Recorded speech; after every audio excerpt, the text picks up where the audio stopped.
Pasó, Ricardo, buen día. Buenos días, ¿cómo están? Buen ¿Cómo día. estás tú, oye? Bien, gracias. Qué bueno, qué bueno. ¿Estás en tu vehículo a motor? Sí, lastimosamente tengo que hacer la entrevista parcialmente desde aquí. Hombre, se ve muy dinámico eso. No, y se ve y se escucha muy bien. Sí. Gracias. ¿Cómo va todo, Ricardo? Bien, gracias. ¿Y ustedes? Bien, Bien. viendo la patria conmocionada. Así es. Aunque bueno, lo importante es que sí lograron salir camiones de Chiriquí esta mañana. Hay que ver qué tan lejos llegan, Sí. Hubo apertura, ¿no? pero hubo un avance. Sí, eso me parece que es importante destacarlo. Sí. Bueno, pues te la paso, Camila, para que hagas el reporte. Y presento a Ricardo, tú haces el reporte y le preguntas por la crisis de combustible en Chiriquí es dura. Y en Dice, Bocas. dice que están vendiendo el galón de gasolina a $15. Qué locura. Ahora, pero eso era antes o después de la medida que anunció el gobierno del... Viene, vamos.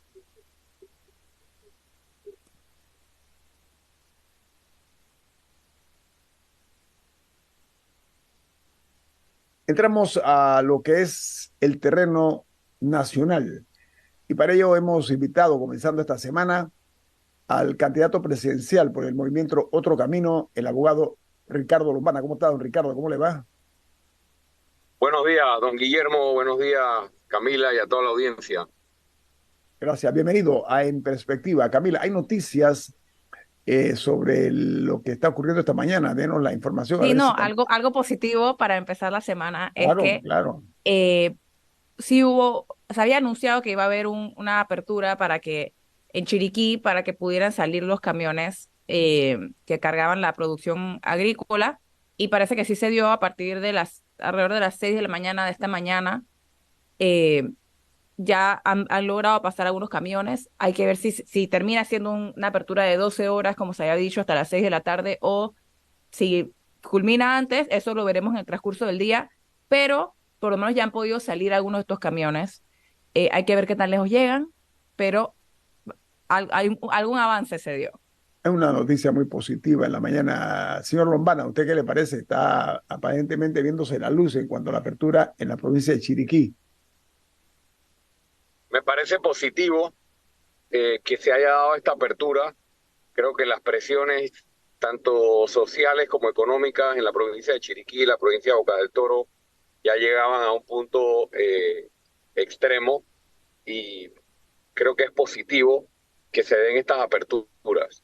Pero como lo decía en otras entrevistas y he estado señalando, a pesar de lo difícil que han sido los cierres, a pesar de lo difícil que ha sido la situación para la provincia de Chiriquí y para las personas que se han visto afectadas, que no han sido pocas, en todo el país producto de esta crisis, en ningún momento podemos olvidarnos de qué fue lo que nos trajo hasta aquí, ¿no? En ningún momento podemos olvidarnos de qué fue lo que nos trajo hasta aquí y de cuáles fueron todas esas banderas rojas que a lo largo de los años se fueron desatendiendo e hicieron que una crisis que empezó con un contrato minero se convirtiera pues en este estallido, principalmente guiado por la juventud, de hastío generalizado, no solo con respecto a un gobierno, sino con respecto a un sistema político que no le responde en sus prioridades a los ciudadanos. Oiga, señor Ricardo Lombana, usted en días pasados le solicitó al Ministerio de Comercio e Industrias una información sobre sobre las personas que negociaron precisamente el contrato minero. Usted estaba preguntando cuánto se pagó en honorarios, eso tiene que ver con los negociadores, con los abogados, con los economistas, con los especialistas, especialistas en el tema ambiental, quiero decir, ¿no? Esa solicitud que ha usted llevado al Ministerio de Comercio, cuénteme un poco acerca de qué lo motivó a proceder de esta manera. Cada vez que tengo la oportunidad de hablar de estas acciones, es importante para mí reiterar que ha sido parte de la práctica que hemos tenido desde que estamos en la vida política e incluso antes. No estamos solamente practicando el hablar o el decir, sino que siempre hemos acompañado nuestros planteamientos con acciones concretas, porque es muy fácil hablar, pero enfrentarse a las autoridades, retar al sistema, pedir transparencia, exigir como ciudadano con estas peticiones es parte de nuestra obligación para conectar y mostrarle a la ciudadanía que no se trata solo de decir lo que quieres hacer con el país, sino de tomar acción. ¿Qué fue lo que ocurrió? Que el diario La Prensa publicó, para sorpresa de muchos, que mientras se estaba negociando el contrato minero, tanto el exministro de Comercio, el exministro Martínez. Martínez, Ajá. ahora en Washington, y el ministro actual Alfaro, resulta que le consultaron por escrito al Procurador General de la Administración sobre algunos aspectos legales y aspectos constitucionales eh, de la situación con la minera y del contrato. Y le piden, tal como lo publicó la prensa, que fue lo que más llamó la atención, y le piden al procurador que mantenga en reserva sus opiniones.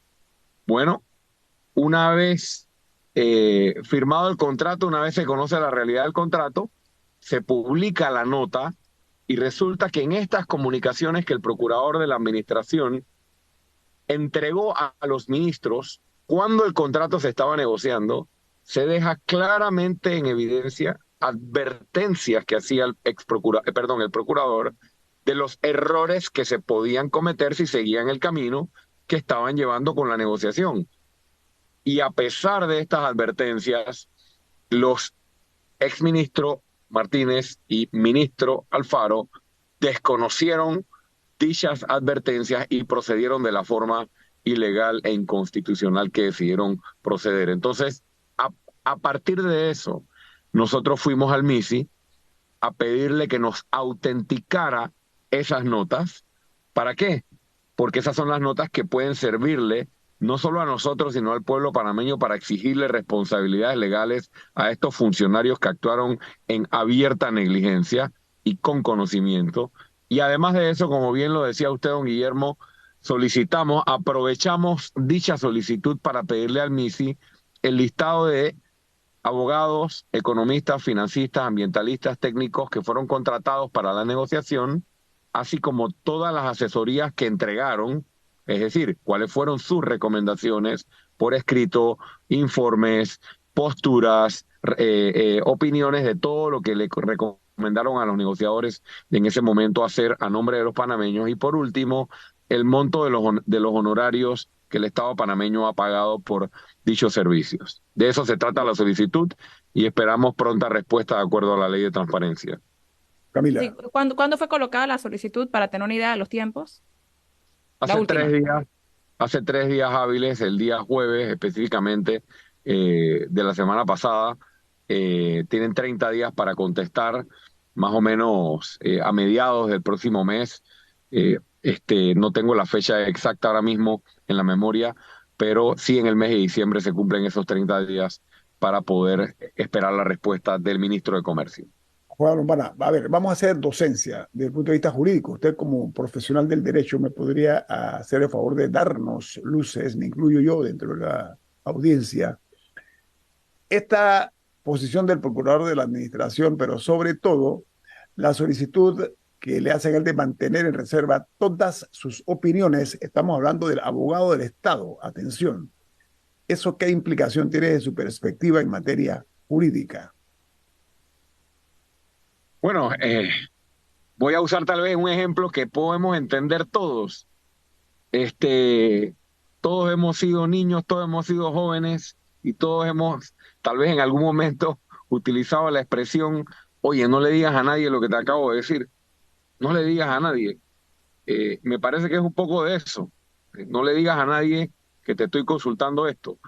Eh, pero yendo a lo jurídico, eh, el Procurador General de la Administración, creo que en una actitud prudente, decide no hacer pública su respuesta mientras se estaba negociando. Porque recordemos que él da su opinión pero él no tiene idea de cuál es el resultado de la negociación. Él podría aspirar, como cualquiera aspiraría, como abogado de la nación, como bien dice usted, eh, que iban a tomar en cuenta su recomendación. Entonces él espera a que termine la negociación. Una vez termina la negociación, se publican las notas, que me parece lo correcto en dicho momento. Y una de las cosas que dicen las notas, o que dicen las notas, eh, que ya son públicas, por ejemplo, y esto la audiencia lo tiene que saber, era que las notas le advertían a los dos ministros: ustedes no se pueden saltar la licitación pública, tienen que licitar esto. Si van a someter esta concesión minera nuevamente a un contrato, tiene que someterse a una licitación. Entonces es muy grave, ¿no? Es muy grave que a pesar de esto se haya actuado de la manera que se actuó. Era lo O sea propio, entonces, señor hubo Romana. advertencia. Sí, Sí, hubo advertencia. Entonces la pregunta que yo considero que medios de comunicación y que yo como ciudadano le hago a los dos ministros de Comercio, al ministro Martínez y al ministro Alfaro, es: ¿por qué, si a pesar de que usted tenía en su despacho la contestación de una opinión del abogado de la nación diciendo esto no es por allí, tienen que hacerlo de esta manera, lo ignoraron? ¿Qué puede llevar a un ministro a ignorar lo que te está advirtiendo el principal asesor Tu jurídico de la abogado, o nación? sea, el abogado que al final ¿No? tiene que defender Eh, los intereses al del sí. país. Estado. Entonces, a mí me gustaría leer las opiniones, y por eso en la misma solicitud estamos pidiendo las opiniones que le dieron los abogados que contrataron. A mí me gustaría leer por escrito o por correo electrónico las opiniones de esos abogados a los que pagamos millones de dólares en honorarios, dando opiniones distintas a las del Procurador General de la Nación, que llevaron a estos dos ministros a actuar de manera distinta. O sea, esto huele muy mal, huele a oscuridad, huele a falta de transparencia, y esta situación, yo creo que a nadie ya le queda duda de que esta situación ha metido a la República de Panamá y a toda una nación en una profunda crisis. Pues no estamos hablando Sí, Sí, se cortó un parece que tiene poco algunos problemas de... la señal. Pero Sí. vamos a ir al corte de comercial. recomendaron a estos ministros y por qué actuaron de esta manera a pesar de las advertencias.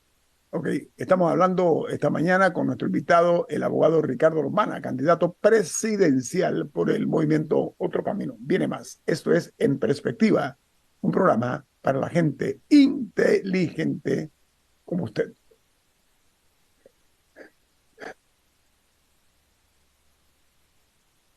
A Salud. mí, bueno, y justo pensando en lo que pasó en el Reino Unido, o sea, a esa ministra la votaron literal por opinar en un... Bueno, ya había varias advertencias, cosas que había dicho en periódicos. Aquí el gabinete está intacto. O sea, eso está, de entre tantas cosas, Camila, que llama la atención, es que a pesar de todo lo que ha ocurrido, está intacto. Ni el ministro de Comercio, ni ninguno de los involucrados, o sea, nada, absolutamente ninguna cabeza rueda. eh, Digo, Hacen hay que ver también reuniones. quién querría aceptar en estos momentos. O sea, aquí, de que, bueno, abres el hueco del gabinete, ¿quién te querría aceptar? Venimos. Vamos, inquietantes, que puso muy por delante en la caravana esta el Ministerio de Comercio, Industria y Agricultura, y que dice que si en caso de no renovarse la concesión, la empresa minera Panamá podría demandar a Panamá por 100.000 millones de dólares. Me parece un exabrupto la cantidad, pero bueno, cada uno se maneja a su manera. ¿Cuál es su opinión? Me remito al abogado Lombana. Definitivamente que pienso que esto ha sido una estrategia que han utilizado para querer asustar. Nosotros como ciudadanos responsables y también como aspirante a la presidencia de la República, porque no debo dejar de reconocer que esta situación podría heredarla yo si así el pueblo lo decide en las urnas el 5 de mayo, y por ende nosotros desde hace varios meses hemos designado un equipo técnico donde hay abogados, donde hay ambientalistas, donde hay economistas que vienen estudiando esta situación, no solo para opinar sobre el contrato, sino también para ir viendo la postura de Panamá ante esta situación, incluyendo el equipo jurídico que hemos ido armando. Y el equipo jurídico que nosotros hemos ido armando, y hemos contado, por ejemplo, aunque no forma parte del equipo, porque él está obviamente opinando desde otra tribuna ya, el doctor Carlos Bolívar Pedrechi, por ejemplo, entre otros, hemos estado escuchando su postura y la de otros constitucionalistas y juristas de este país, y todos coinciden en que Panamá tiene un caso fuerte para defenderse en los arbitrajes internacionales. Por eso la importancia de que esto se resuelva a través del fallo de inconstitucionalidad y no a través de una derogatoria, porque la derogatoria podría ser alegada por la compañía como una causal determinación no contemplada en el contrato o en el contrato ley. Sin embargo, una declaratoria de inconstitucionalidad, perdón, no es lo mismo, es una decisión ya de un órgano jurisdiccional del Estado diciéndole a las partes, no solo a la minera, este contrato no es válido. Entonces, eso por un lado. Por otro lado, hay un hecho que aquí se le da tal vez poca importancia cuando se habla de las amenazas de las demandas o de los arbitrajes. Y es que esta empresa siguió operando en Panamá, hizo inversiones en Panamá que se le reconocen. Ojo, nadie está dejando de lado las inversiones que hayan hecho, pero lo hicieron en medida importante teniendo ya un fallo de inconstitucionalidad anterior.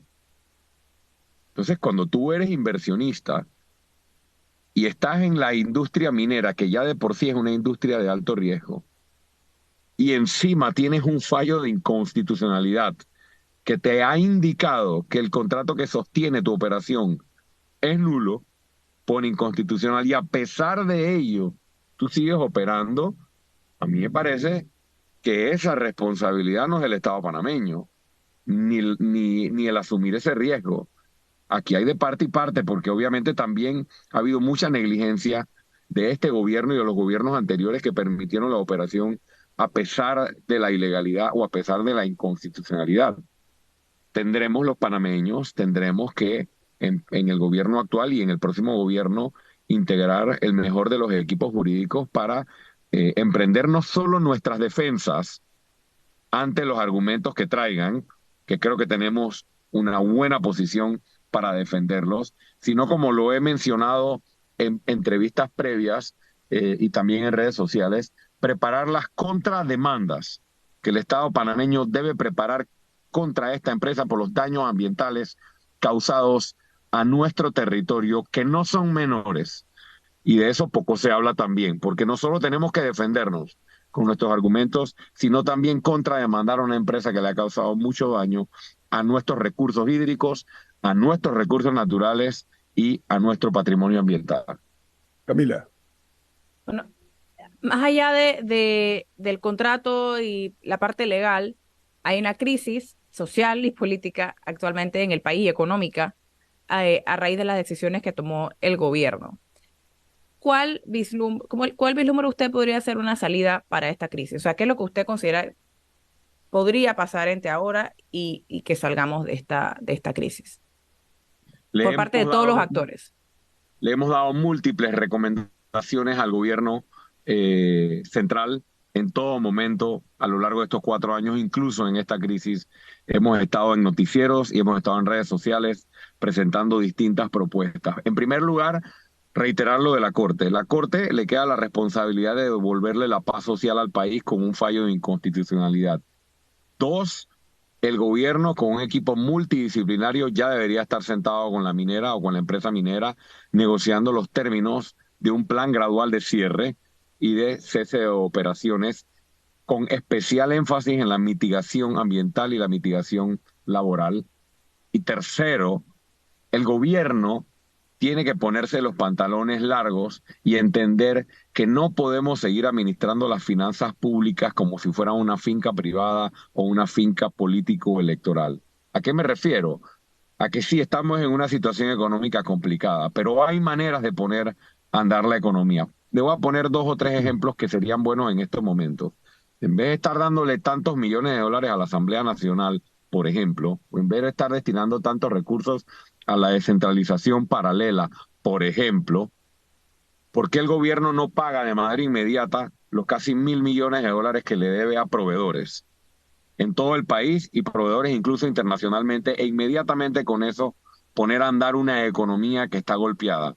Dos, empieza a dar señales de ahorro en el gasto público, reduciendo gastos innecesarios que hay múltiples y los hemos señalado en el presupuesto general de la nación, que en vez de reducirlos, los aumentan. Tres, logremos mayor eficiencia en el cobro de los impuestos. Hay una alta morosidad en el pago de impuestos, una alta evasión fiscal y una falta de eficiencia en el cobro. Obviamente no estoy hablando de aumento de impuestos, estoy hablando de ser eficaces y eficientes en el cobro de las obligaciones tributarias y en las obligaciones fiscales, no solo de personas naturales, sino también de personas jurídicas.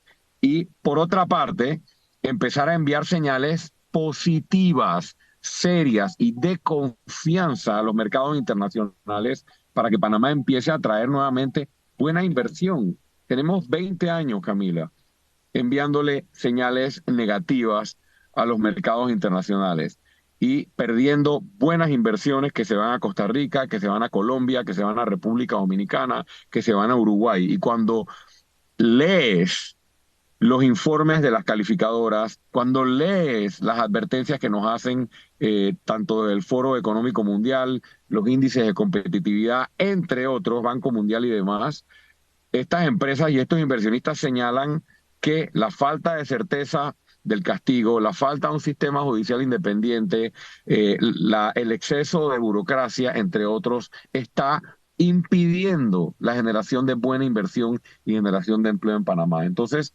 si yo fuera gobierno, yo estaría en eso, pero lo primero que necesitamos es encontrar al presidente para poder empezar a implementar medidas. La ausencia de Laurentino Cortizo es una gran irresponsabilidad para esta nación en momentos de crisis. Señor Y Romana, adelantar elecciones es atentar contra la democracia. Yo no estoy de acuerdo con eso. Y a pesar de que tengamos un mal gobierno y un gobierno irresponsable y un gobierno corrupto, tienen que terminar su periodo. Después les exigiremos las responsabilidades del caso. él es el Bueno, y presidente, justo en él es esa el línea presidente conversábamos un constitucional. poco en el cambio. Él es el presidente constitucional y eso hay que respetarlo. Estoy muy de acuerdo con eso, señor Romana. Pero brevemente, porque usted habla de inversión extranjera. Mire, El Salvador se acaba de convertir, ¿ok?, en un centro de operaciones para desarrollo tecnológico. Lo acaba de anunciar el presidente Bukele. ¿Por qué Panamá no ha hecho esos intentos? Es la pregunta que yo me hago con todas las facilidades que tenemos. Pero en la línea esa que usted dice, después se la paso a Camila, el señor candidato Romana, la pregunta que hizo hoy el coordinador de noticias de Noticiero Mega Estéreo, el periodista y también abogado Juan de Dios Hernández, es una pregunta que se me quedó por aquí, la tengo en algún lugar del gran simpático aquí en la cabeza, el concepto de que qué ocurre si la Corte Suprema de Justicia declara parcialmente la nulidad de este contrato, señor Lombana. ¿Cuál sería su opinión? Bueno, en primer lugar, sobre el ejemplo de El Salvador, preguntémonos por qué esas inversiones están viendo a El Salvador como un buen punto para inversión. Y Costa Rica también, Porque, usted se da cuenta, ¿no? Otro de claro, los sitios. Ajá, ok. Panamá tiene mucho más ventajas que esos países, pero el gobierno y los gobiernos no son serios. Entonces, tú puedes tener los mayores atractivos, la mayor plataforma logística, puedes tener el canal de Panamá, puedes tener la zona franca, puedes tener Panamá Pacífico, tú puedes tener el dólar, pero si los gobiernos son tramposos y te exigen el 20% o el 5% o el 10% y tienes que coimear para entrar aquí y en varias jurisdicciones, recuerda que puedes ser responsable penalmente en tu país de origen si coimeas. La empresa Entonces, extranjera. entonces, las empresas prefieren, tanto por exceso de burocracia, tanto por corrupción, como por falta de seguridad jurídica, como por múltiples otros factores, eh, irse a otros ambientes como el salvadoreño. Entonces, Mm, eh, esos cambios son urgentes y son importantes. Y hacia eso va orientado nuestro proyecto político y eso lo hemos hablado en otros momentos. Oiga, Enviar las señales correctas al mundo. Y por otro lado, yo no creo, honestamente, sé que la no, pregunta es válida de Juan de Juan Dios. de Dios hizo la pregunta en el evento, si hemos pensado un minuto, un instante, ¿qué ocurre si la Corte Suprema dice, sí, vamos a hacerlo, pero lo vamos a declarar parcialmente inconstitucional? Esa es la pregunta. No creo que la Corte Suprema pueda hacer eso, ni tampoco creo que la Corte Suprema Algunos se atreva a artículos, hacer eso, algunos ¿no? artículos es lo que entiendo, ¿no? Sí. Bueno, hay que esperar. Yo creo que yo estoy a la espera de un fallo unánime como panameño de 9 votos a favor de la inconstitucionalidad de ese contrato. Y por ende, eh, sería un contrato que inmediatamente terminaría su vida jurídica. Y la única forma de rescatarlo sería que el gobierno insistiera en la operación minera, que tendrían que convocar una licitación. Entonces, Y si eso toma quisieran tiempo. meter, Eso toma tiempo, señor Lombana, como usted sabe, eso ¿no? sí, pero yo ni siquiera voy a explorar esa vía porque aquí ha pasado algo muy importante. El pueblo panameño salió en masa a las calles, no solo a decirle que no al contrato, a decirle que no a la minería metálica a cielo abierto. Entonces sería un error histórico y muy peligroso si aquí se vuelve a intentar renegociar con la misma empresa o se vuelve a insistir en la operación. Los panameños han hablado alto y claro que no quieren minería metálica a cielo abierto. Ya hay una ley incluso de moratoria que se puede perfeccionar un poco más. Entonces, que ni siquiera intenten jugar con ello porque el pueblo es el soberano y el pueblo habló. Oye, el doctor Guillermo Castro me dice aquí un mensaje, dice, a principios de este siglo, el Banco Interamericano de Desarrollo, BID, consideraba que la clave del desarrollo en tecnologías de la información radicaba en la combinación de las capacidades de El Salvador, Costa Rica y Panamá. Ese sigue siendo un planteamiento muy innovador, dice el doctor Guillermo Castro. Vamos al corte comercial. Esto es En Perspectiva, un programa para la gente inteligente como usted. Ricardo, ahora vamos a hablar de política un poquito. Yo te voy a Ok. preguntar algo porque estaba observando, leí que esta alianza Pueblo Unido se llama, ¿no? Pueblo Unido por la Vida es el nombre completo. Ellos están presentando ante la Asamblea un proyecto de ley para derogar la ley 406 y llamar a sesiones extraordinarias a la Asamblea Nacional. ¿Ok? Creo que ya lo hicieron, ¿no? ¿Qué fue lo que presentaron en el Sí, Ejecutivo, el en proyecto Presidencia? creo que lo metieron a través de la Oficina de Iniciativa Participación Ciudadana de la ciudadana. Asamblea. Exacto. Sí, pero la pregunta es Ahora, pero yo creo, si se deroga la ley 406, si cabe la posibilidad de una declaración de sustracción de no, es materia. que es así, punto. O sea, no No, es pero ni siquiera que opinar, es para así. preguntárselo para que Ricardo le explique, ¿no? Sí, lo del gabinete. Dale, pues, dale. Te la paso, Camila.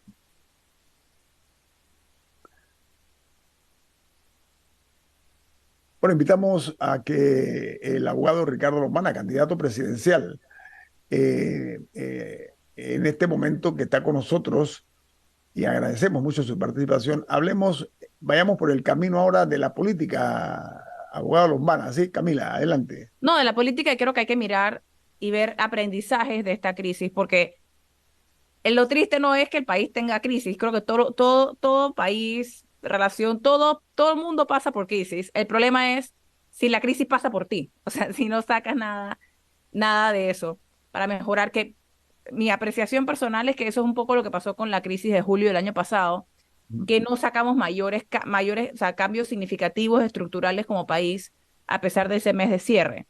¿Qué vamos a aprender o qué vamos a sacar de la crisis actual? Por ejemplo, algo que ha salido de las dos es lo vulnerables que somos con que aquí se cae un puente en la Interamericana y el país colapsa. O sea, pensar a futuro en mayor resiliencia para el país, mayores vías de acceso, cómo conectar la República de diferentes maneras, es una que yo pongo Una sobre vía la alterna mesa. también, una vía alterna a la No, Panamericana, ¿no? por ferry, por aire, o sea, no todo Eh, tiene que ser carretera, pero quería exponer ese como ejemplo de ¿Qué son cosas que Panamá puede sacar de esta crisis en diferentes temas más allá de la minería?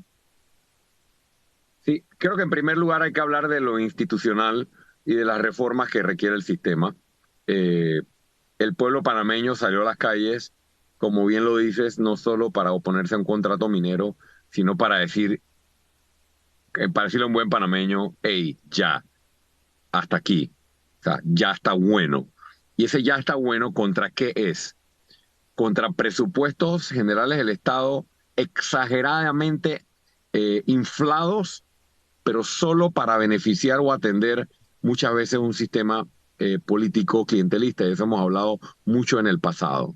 Entonces, entender que nuestros presupuestos tienen que ser elaborados con planificación y entender que nuestros presupuestos tienen que ser dirigidos a las prioridades de una nación y que se requiere un nivel muy importante de ahorro en el gasto público. Dos, se requiere la revisión y reestructuración de los principales órganos del Estado. La gente está hastiada de un presupuesto de 230 millones para la Asamblea Nacional, mientras no hay para el oncológico, para el Hospital del Niño y lo que siempre hemos hablado. Entonces, esto hay que ponerle límites, y esto se le ponen límites en una reestructuración de nuestra Constitución que reduzca el tamaño de la Asamblea Nacional, que reduzca y ponga límites en la cantidad de nombramientos que se pueden hacer en la Asamblea Nacional, entre muchas otras reformas estructurales que se requieren, tanto en el legislativo, eliminación de circuitos, la vuelta a los diputados nacionales y provinciales, en el judicial, modificando sustancialmente los requisitos para la magistratura de la Corte, el reforzamiento de la carrera judicial, la creación de un tribunal constitucional, la eliminación de fueros y privilegios a la hora de ser investigado, y en el ejecutivo también se requieren reformas que le den un poco más de balance a los equilibrios, más de equilibrio a los tres poderes y no un sistema tan presidencialista. Es decir, reformas institucionales. Y en cuanto a lo práctico, también quisiera mencionar un poco lo que hablaba Camila. Eh, y está en nuestra propuesta. El país necesita estar conectado de frontera a frontera, no solo de una sola carretera. Aquí hay una obra de infraestructura vial que va como las procesiones, 2 pasos para adelante y 3 para atrás, que no se termina. Hace poco la reinauguraron su construcción. Hay que terminarla para que haya una segunda vía de comunicación que no solo llegue hasta las playas, sino mucho más allá. Y también hay una carretera costanera planificada hace muchos años para conectar la ciudad de Colón con Changuinola en la provincia de Bocas del Toro, que es importante para esta conectividad a la que tú hablas, Camila, y también el cabotaje. O sea, hay aquí puertos en los que invertir, muelles que hay que readaptar para que rutas de cabotaje y movimiento tanto de pasajeros como de carga, tanto en el Atlántico como en el Pacífico, permitan vías alternas ante estos casos donde tú trancas una vía e incomunicas un país. Y Claro, finalmente, tranca el país. y finalmente comprender eh, que sí, a nadie le alegra y a mí tampoco que aíslen a una provincia, que aíslen a la provincia de Chiriquí, que aíslen a la provincia de Bocas, que se pierdan citas, que se pierdan productos de productores pequeños o medianos. A nadie le alegra esta situación. Pero la gran lección, Camila, volviendo a lo que aprendimos de la crisis o lo que tenemos que aprender, entender qué nos trajo aquí.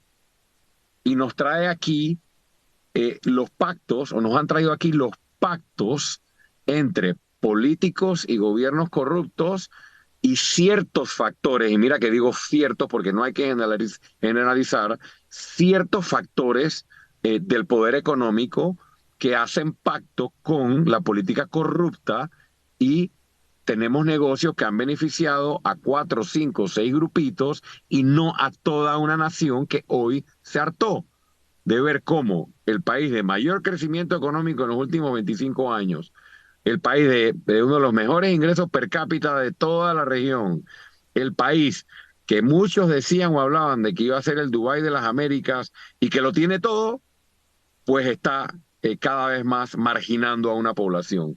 Eso Señor es Romana, quiero inaceptable aprovechar. y esa Ajá. es la principal lección que nos deja esta crisis. Quiero aprovechar, nos quedan 5 minutos. sí, casi 5.000, casi.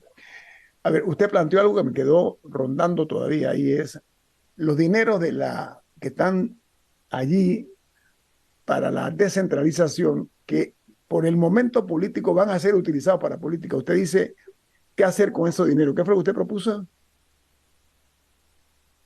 Que se le pague a los proveedores.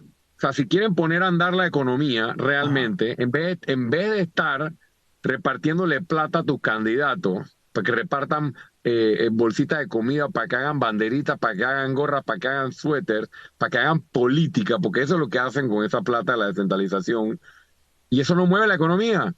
Quieren mover la economía, páguenle a los proveedores, se le deben casi 1.000 millones de dólares, Ñito, a los proveedores del sector privado en este país.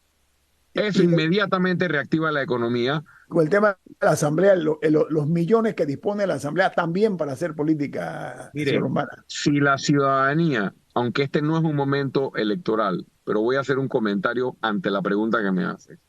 Si la ciudadanía a mí me da la oportunidad de llegar a gobierno junto a nuestro equipo, aquí nosotros vamos a ver un presupuesto general de la Asamblea que hoy asciende a 230 millones, reducido por debajo de los 100 millones. Muy por debajo, porque la Asamblea puede operar con mucho menos dinero. El hospital oncológico nuevo, que tiene 24 años esperando, 24 años tiene el oncológico de estar mudado al edificio Ancón, bajo la promesa de una rápida construcción de una nueva institución.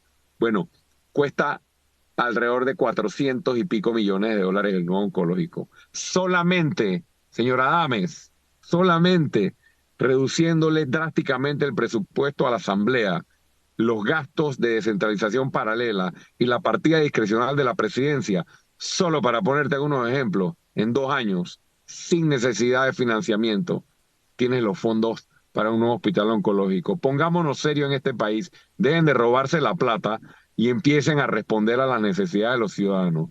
A eso es que nosotros vamos y espero que el país entienda que los mismos de siempre, haciendo lo mismo de siempre, con alianzas con los mismos de siempre y financiados por los mismos de siempre, no van a traer resultados distintos para nuestro país. 24 años es un cuarto de siglo, para que estemos muy claros. ¿Ah? Adelante, Camila. No, ahora que mencionas al oncológico, ese ha sido uno de los grandes dramas de esta crisis. Los pacientes del interior que no logran llegar a Panamá para sus citas. Y aquí hay varios problemas al mismo tiempo, porque esa es una frase en la que yo insisto mucho, en que varias cosas pueden ser ciertas al mismo tiempo. Claro que sí, no es justo que tengan que venir hasta la capital y debería haber oncológicos en el interior. Estoy totalmente de acuerdo. Verdaderamente los pacientes de cáncer tienen toda mi solidaridad en que se debería dar todos los recursos para que puedan tener una recuperación adecuada y una esperanza a Y una lo que tiene vida un poco más insuficiencia renal, longeva. hay que llevar al interior también para que la gente Ajá, no y tenga que igual con venir. los de insuficiencia renal. Así Exacto. que sí, es culpa del gobierno que no tengamos oncológico en el interior, sí. Pero la realidad es que hoy 13 de noviembre, hay pacientes con cáncer y pacientes renales y pacientes con muchos problemas que no están pudiendo llegar a sus citas. Y yo sí hago un llamado.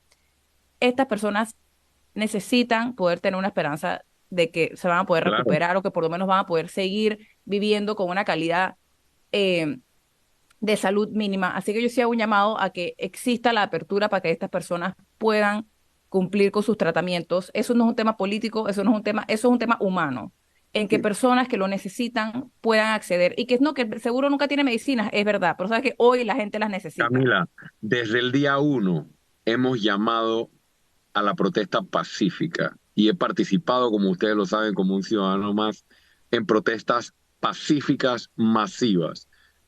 Me opongo a los cierres definitivos que no permitan corredores humanitarios. Es inhumano por las afectaciones que causa. Cuando tú cierras de manera definitiva, intransigente, sin permitir corredores humanitarios, estás afectando la vida, no solo la economía, la vida, como bien lo dices, y eso no debe ser permitido por el gobierno. Pero, Pero pero un gobierno debe tener la legitimidad y la credibilidad para mediante el diálogo poder resolver situaciones y no tener que reprimir. Lo que No, pasa es que aquí o con dejaron medidas correr, innovadoras. Si hay que mandar dejaron, una aeronave del Camila, Senan todos los días a recoger a esa gente, que la manden. Pero el gobierno tiene bueno, que encontrarle una solución a aquí esa hay gente. aviones, aquí hay helicópteros, pero estás clarita, aquí hubo inacción de parte del gobierno para poder atender con medidas creativas, innovadoras y paralelas a la crisis. Pero Claro, hay algo positivo. porque hay un objetivo político también. Sí, pero hay algo positivo. Al gobierno le conviene que la protesta pierda legitimidad. Y si la población se molesta por lo que está pasando con los cierres definitivos, entonces con eso causan daño a la protesta. Por eso es muy importante separar el movimiento masivo que encendieron los jóvenes de este país de agendas políticas intransigentes. Y grupos también que tienen agendas, ¿no? Oiga, la Sí, buena noticia es que se reabrió la Panamericana o la Interamericana a los camiones que venían con mercancías de Chiriquí para Panamá. Ojalá se les ceda la oportunidad de poder transitar, pero sobre todo lo que pueden traer y llevar medicamentos además de alimentos. Bueno, gracias al candidato presidencial Ricardo Lombana por estar con nosotros esta mañana. Un placer, don Ricardo. gracias a ustedes y saludos a toda la audiencia. Suerte y que tenga buen día. Bueno, Camila, ¿quién despide en perspectiva?